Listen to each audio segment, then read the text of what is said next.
Gujarat ATS ने आतंकवादियों को अहमदाबाद के अडालज से गिरफ्तार किया है। इनमें से 2 यूपी और एक हैदराबाद का रहने वाला बताया जा रहा है। ये भी बता दें कि एटीएस पिछले कुछ दिनों से इन पर नजर रखे हुई थी। पुख्ता जानकारी मिलने के बाद रविवार सुबह उन्हें अरेस्ट किया गया। जांच में पता चला कि तीनों आईसिस यानी आईएसआईएस के लिए काम कर रहे थे। इनके पास से 3 पिस्तौल बरामद की गई हैं, 30 कारतूस और भारी मात्रा में केमिकल बरामद किया गया है। सूत्रों के मुताबिक तीनों आतंकी यूपी से गुजरात हथियार इकट्ठा करने के लिए पहुंचे थे। इनकी योजना देश के कई हिस्सों में हमले करने की थी। तीनों को अलग अलग मॉड्यूल का हिस्सा बताया जा रहा है। फिलहाल एटीएस की जांच कर रही है कि किन स्थानों पर हमले की साजिश रच रहे थे।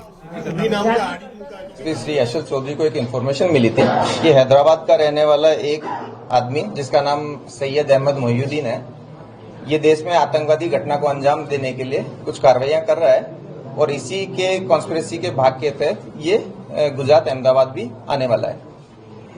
इस इन्फॉर्मेशन को सीनियर अधिकारियों के साथ शेयर किया गया, काफी टीम्स बनाई गई, टेक्निकल एनालिसिस किया गया, इसके ह्यूमन इंटेलिजेंस को भी डेवलप किया गया और जाना गया कि ये आदमी जो है इसकी मूवमेंट अहमदाबाद में ही लोकेट हो रही है।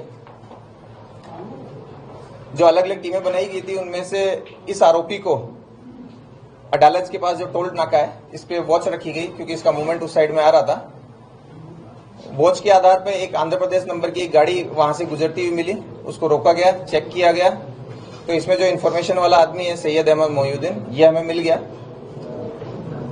इसको चेक किया गया, सरकारी विटनेसेस के सामने इसकी सर्च की गई तो इसके पास में एक बैग मिला जिसके अंदर एक बॉक्स में अच्छे से रैप किए हुए एक डब्बे के अंदर 3 वेपन मिल गए। ये 2 ग्लॉक थी, साथ में एक बेरेटा पिस्टल है और साथ में 30 राउंड है।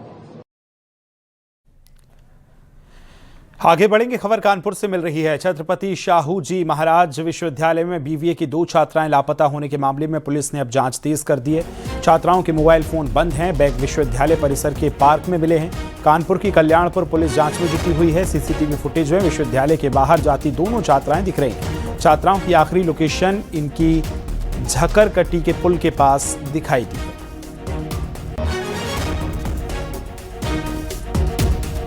अलीगढ़ में दबिश देने गई पुलिस टीम पर बदमाशों ने हमला कर दिया। एक पुलिसकर्मी को गोली लगी है, घायल हार सेंटर में रेफर किया गया है। घटना के बाद मौके पर भारी पुलिस बल और आला अधिकारी पहुंचे हैं। अलीगढ़ के टप्पल थाना इलाके के गांव जलालपुर की ये पूरी घटना बताई जा रही है।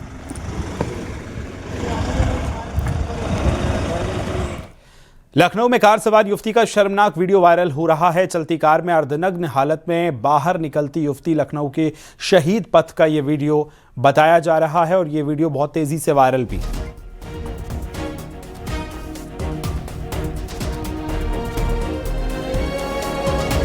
गाजियाबाद के लोनी थाना क्षेत्र में डंपिंग ग्राउंड में एक युवक की जली हुई लाश मिली। लाश बुरी तरह से जली हुई थी। स्थानीय लोगों ने पुलिस को सूचना दी, जिसके बाद पुलिस मौके पर पहुंची और शव को कब्जे में लेकर जांच शुरू की। फिलहाल पुलिस मृतक की पहचान में जुटी हुई है। पुलिस हर एंगल से मामले की जांच कर रही है। डीसीपी देहात सुरेंद्र नाथ तिवारी ने बताया कि शव को पोस्टमार्टम के लिए भेज दिया गया है। एक जला हुआ शव सूचना आई थी थाने पर। इस पर पुलिस ने अपनी कार्रवाई की है। फॉरेंसिक टीम बुला करके डेड बॉडी को पोस्टमार्टम के लिए भिजवाया गया है। पोस्टमार्टम रिपोर्ट आने के बाद देखना होगा कि इसमें क्या है घटनाक्रम। बाकी यहाँ जो सीसीटीवी वगैरह उसको भी देखा जा रहा है, सर्विलांस का भी सहारा लिया जा रहा है और इसकी पहचान के युवक की पहचान का प्रयास किया जा रहा है। बलिया के मनियर थाना क्षेत्र में एक युवक पर कुल्हाड़ी से वार कर हत्या कर दी गई। सूचना के बाद पहुंची पुलिस ने शव को कब्जे में लेकर पीएम के लिए भेज दिया है। परिजन ने बताया कि बाइक सवार 3 बदमाशों ने चंदन राजभर पर कुल्हाड़ी से वार कर हत्या कर दी और फरार हो गए। पुलिस ने आरोपियों की गिरफ्तारी के लिए टीमें भी बनाई हैं।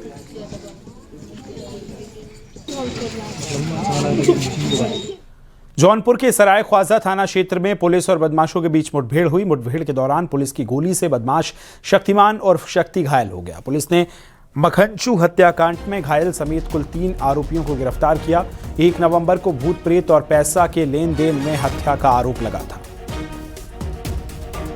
इनकी दोनों अभियुक्तों की निशानदेही पर जो सभी टीमें हैं उनके द्वारा कर्जा कला मार्ग पर चेकिंग की जा रही थी। तभी एक स्कूटी पे संदिग्ध आता हुआ दिखाई दिया। जब उसे रोकने का प्रयास किया गया तो उसने पुलिस टीम पर फायर किया। आत्मरक्षार्थ जवाबी कार्रवाई में पुलिस टीम द्वारा भी फायरिंग की कार्रवाई की गई, जिससे जो संदिग्ध है उसके पैर में गोली लगी। जो घायल व्यक्ति था उसने अपना नाम शक्तिमान उर्फ शक्ति बनवासी बताया। इसके पास से घटना में सम्मिलित 32 बोर का एक पिस्टल, खोखा कारतूस तथा घटना में सम्मिलित स्कूटी को बरामद किया गया है। महुआ के कवरई थाना क्षेत्र में शराब के विवाद में दबंगों ने युवक को गोली मार दी। संजय को गोली मारकर आरोपी फरार हो गए। घायल युवक को जिला अस्पताल में हायर सेंटर रेफर किया गया है। वहीं आपको बताएं, आरोपियों की तलाश में पुलिस लगी हुई है।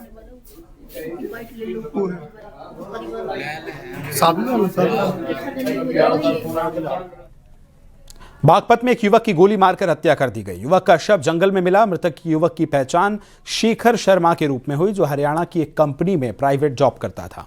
पुलिस ने युवक के शव को पोस्टमार्टम के लिए भेजा है। पुलिस आसपास के क्षेत्रों में सर्च ऑपरेशन शुरू करके हत्यारों की तलाश में जुट गई है।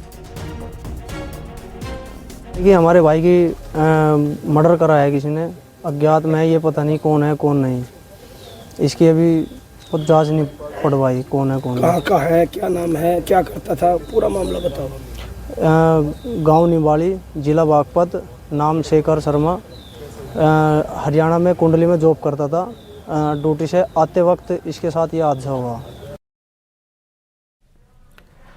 बुलंदशहर में प्लाट के विवाद में मां बेटी की पिटाई हुई है। दबंगों ने लाठी डंडों से मां बेटी को जमकर पीटा है। मां बेटी की पिटाई का वीडियो वायरल हो रहा है। पुलिस ने वायरल वीडियो के आधार पर आरोपियों के खिलाफ एफआईआर दर्ज की है और मां बेटी को मेडिकल के लिए भेजा है। थाना चोला क्षेत्र के गांव धमेड़ा नारा का यह पूरा मामला बताया जा रहा है। लखीमपुर खीरी में जमीन विवाद में मर्डर हुआ है। लखीमपुर खीरी के खमरिया गांव क्षेत्र में जमीन विवाद के चलते चाचा ने अपनी भतीजे को लाइसेंसी बंदूक से गोली मारकर मौत के घाट उतार दिया है। चाचा सत्यप्रकाश अवस्थी पर सगे भतीजे योगेश अवस्थी की हत्या का आरोप है। पुलिस ने आरोपी चाचा सत्यप्रकाश अवस्थी को और उसकी पत्नी को गिरफ्तार कर लिया। पुलिस ने हत्या में इस्तेमाल की गई लाइसेंसी बंदूक भी बरामद कर ली है। खमरिया क्षेत्र के खमरिया कस्बे में सत्य प्रकाश अवस्थी ने अपने सगे भतीजे योगेश अवस्थी को पारिवारिक विवाद को लेकर गोली मार दिया था। घायल अवस्था में योगेश अवस्थी को इलाज हेतु खमरिया पुलिस द्वारा लखीमपुर भेजा गया था, जहां रात में ही उनकी मृत्यु हो गई थी। योगेश के पिता के तहरीर पे आरोपी सत्य प्रकाश एवं उसकी पत्नी के विरुद्ध अभियोग पंजीकृत किया गया था। दोनों आरोपी पुलिस हिरासत में हैं और घटना में प्रयुक्त डीबीवीआर गन बरामद कर लिया गया है। आवश्यक कार्रवाई की जा रही है। बदायूं में तेज रफ्तार का कहर देखने को मिला है। तेज रफ्तार ट्रक ने बाइक पर सवार 2 लोगों को कुचल दिया है। हादसे में पिता और बेटी की दर्दनाक मौत हो गई है। पूरा मामला सहसवान कोतवाली क्षेत्र के बदायूं दिल्ली हाईवे का है। फिलहाल पुलिस ने दोनों के शव को पोस्टमार्टम के लिए भेज दिया और हादसे के बाद ट्रक ड्राइवर मौके से फरार हो गया है। सीतापुर में अचानक घर के अंदर भीषण आग लगने से हड़कंप मच गया। घर की छत पर कंबल रखे हुए थे, जिनमें अचानक आग लगने से हादसा हो गया। छत पर 3 से 4 गैस सिलेंडर रखे हुए थे। सिलेंडर फटने से धमाके की आशंका जताई जा रही है। फायर ब्रिगेड की टीम ने आग पर काबू पाया है।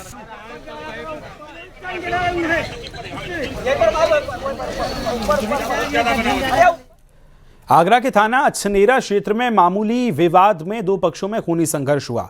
घर की छतों से पत्थर फेंके गए। पथराव के दौरान एक शख्स घायल हो गया। सूचना पर पहुंची पुलिस ने जांच में शुरू की है और पुलिस ने दोनों पक्षों पर मुकदमा दर्ज कर जांच शुरू कर दी है।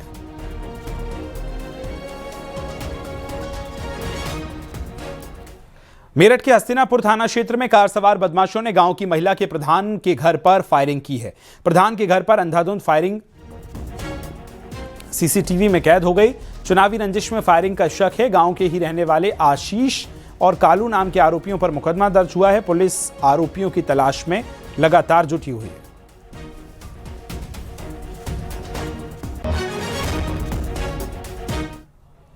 लखीमपुर खीरी के इंडो नेपाल बॉर्डर के तिकोनिया क्षेत्र में एसएसबी और ड्रग्स विभाग ने बड़ी कार्रवाई करते हुए भारी मात्रा में नशीली दवाइयां बरामद की। मामला तिकोनिया थाना क्षेत्र के भारत नेपाल सीमा से जुड़े इलाके का है, जहां एक परचून दुकान की आड़ में अल्प्राजोलम ट्रामाडोल नाम की नशीली दवाइयां बेची जा रही थी। एसएसबी और ड्रग विभाग की संयुक्त टीम ने दुकान पर छापा मारकर भारी मात्रा में दवाएं बरामद कर ली। वृंदावन के मशहूर बांके बिहारी मंदिर में श्रद्धालुओं की भीड़ लगातार बढ़ रही है। भीड़ के दबाव में आए दिन भक्तों के बेहोश होने और मौत होने की घटनाएं सामने आ रही हैं। पिछले 2 महीने में श्रद्धालुओं की मौत हो चुकी हैं, कई श्रद्धालुओं की मौत, और 2 श्रद्धालु अब तक मौत के गाल में समा गए। वहीं आज एक बुजुर्ग भक्त बेहोश हो गया। सोशल मीडिया पर घटना का वीडियो तेजी से वायरल हो रहा है।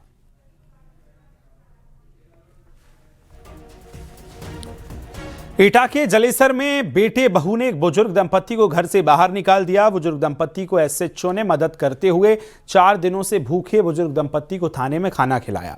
एसएचओ ने बेटे बहू को थाने बुलाकर सख्त कार्रवाई की चेतावनी दी और उनसे माफी मंगवाई। एसएचओ अमित कुमार ने भरोसा दिलाया कि उनके रहते बुजुर्गों की हर जरूरत पूरी की जाएगी।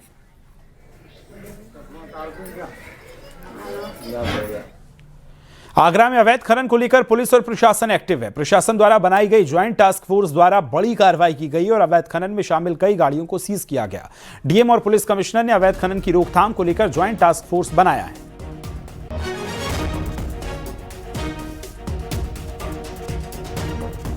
आईपी बेस्ड सीसीटीवी कैमरा लगाने का भी सोचा गया है, क्योंकि आज के टाइम पे 2 जगह पे सीसीटीवी कैमरा, हम सारे जितने भी हमारे पॉइंट्स हैं जहां गाड़ी आने की संभावना है उसमें आईपी बेस्ड कैमरा लगाएंगे।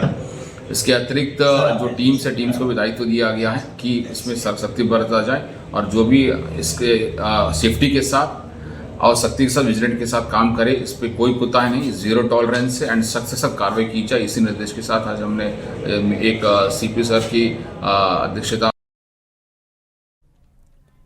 सीतापुर में सड़क हादसे में महिला सिपाही घायल हो गई। महिला सिपाही का 4 साल का बच्चा भी घायल हुआ है। यह सड़क हादसा स्कूटी में अज्ञात वाहन की टक्कर लग जाने से हुआ।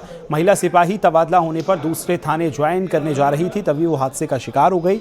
घटना की सूचना मिलते ही पुलिस मौके पर पहुंची और पुलिस कर्मियों ने महिला घायल सिपाही सहित उसके बच्चे को जिला अस्पताल में भर्ती कराया। डॉक्टर के मुताबिक दोनों की हालत सही बताई जा रही है। अमरोहा में दूल्हा की हार्ट अटैक से मौत हुई है। बीती रात नगर के नायाब बैंकेट हॉल से बारात वापस लौट गई, क्योंकि शादी की रस्मों के बीच अचानक दूल्हा को हार्ट अटैक आ गया। परिजन भागकर निजी अस्पताल ले गए, जहां डॉक्टर्स ने मृत घोषित कर दिया। दूल्हा परवेज आलम की मौत से परिवार में कोहराम मचा है।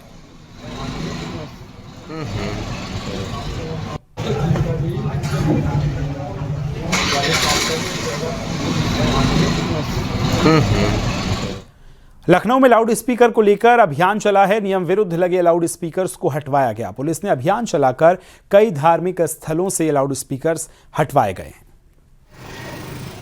तस्वीरें आप देख रहे हैं, जो लाउड स्पीकर कई ऐसे थे जहां लोगों को परेशानियां हो रही थी और तय मानकों के से ज्यादा जो है आवाज में ये बजाए जा रहे थे, जिसके बाद कार्रवाई हुई। कई मंदिर, मस्जिद, कई धार्मिक स्थलों से इन लाउड स्पीकर्स को हटवाया गया है। यूपी में अवैध रूप से बजाए जा रहे लाउड स्पीकरों और ध्वनि विस्तारक यंत्रों के खिलाफ एक्शन हो रहा है। यूपी में प्रशासन 3 दिवसीय विशेष अभियान शुरू कर रहा है।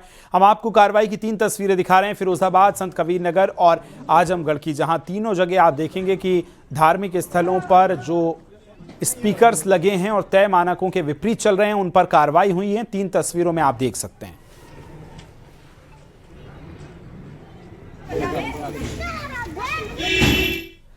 बागेश्वर में भूकंप के झटके महसूस किए गए। रिएक्टर स्केल पर तीव्रता 3.6 रही है। बागेश्वर का भूकंप का केंद्र जो है बागेश्वर में बताया जा रहा है।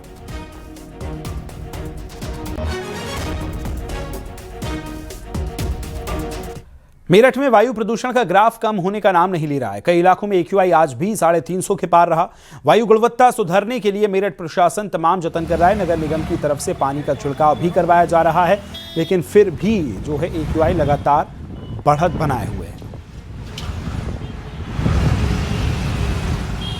अभी इस तरह का प्रावधान नहीं किया गया, मगर आने वाले समय में नगर निगम इसमें जो योजनाएं हैं बहुत सख्ती से ले रहा है, क्योंकि अगर ये ज्यादा हुआ तो इस समय जितने निर्माण कार्य इस नगर निगम के माध्यम से चल रहे हैं, सीएम ग्रिड की सड़कें भी चल रही हैं, तो उसमें बाधा उत्पन्न होती है, काम रुक सकते हैं, तो इसलिए इस पर विशेष ध्यान दिया जा रहा है।